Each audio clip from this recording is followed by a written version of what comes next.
Hello viewers, welcome to Share Market Training School. I am Shubhecha Dash, 15 years work ex নিয়ে আপনাদের সাথে আজকে present বর্তমানে যে শেয়ার মার্কেটের কন্ডিশন চলছে তার কিছু আপনাদের সাথে গ্লিম্পস শেয়ার করতে চলেছি।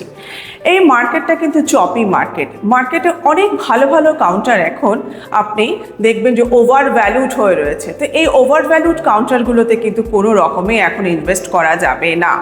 স্পেশালি এখানে যেটা করতে হবে, যে স্ট্র্যাটেজি মেনটেন করতে হবে, সেটা হচ্ছে ফলো করতে হবে কিছু ম্যাক্রো ফ্যাক্টর এবং কিছু মাইক্রো ফ্যাক্টর। তো মাইক্রো ফ্যাক্টরের মধ্যে আমাদের কান্ট্রির ক্ষেত্রে আমরা যেগুলো ফ্যাক্টরগুলোকে স্ট্র্যাটেজিক্যালি আমরা ফলো আপ করবো সেগুলোর মধ্যে হচ্ছে মনসুন আমাদের ক্ষেত্রে কতটা ইম্প্যাক্ট করে এটা আমরা অনেকেই জানি, যে আমাদের যে গ্রামের যে উন্নয়ন, গ্রামের যে অর্থনীতি, তার উপরে কিন্তু মনসুনের একটা হিউজ ইম্প্যাক্ট করে থাকে। এই মনসুন যদি ভালো হয় তাহলে আমাদের two wheeler segment and FMCG segment কিন্তু সবসময় খুব ভালো চলবে। তো এই ক্ষেত্রে আমি আপনাদেরকে যেটা বলবো যে পিএসইউ সেক্টর আর এফএমসিজি সেক্টর উপরে কিন্তু আপনারা ফোকাস করবেন।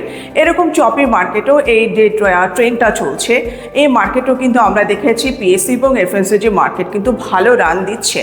এবং ডিফেন্সিভ কাউন্টারেও আমরা কিন্তু ডিফেন্স যে আছে, ইন্ডিয়ান ডিফেন্স যে রয়েছে সেই কোম্পানিগুলোর উপরেও আমরা ফোকাস করব।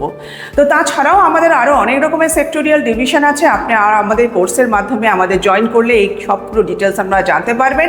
কাইন্ডলি আমাদের কোর্সে জয়েন করুন। আমাদের একাডেমি নাম্বার এখানে ডিসপ্লে হচ্ছে। Thank you for listening.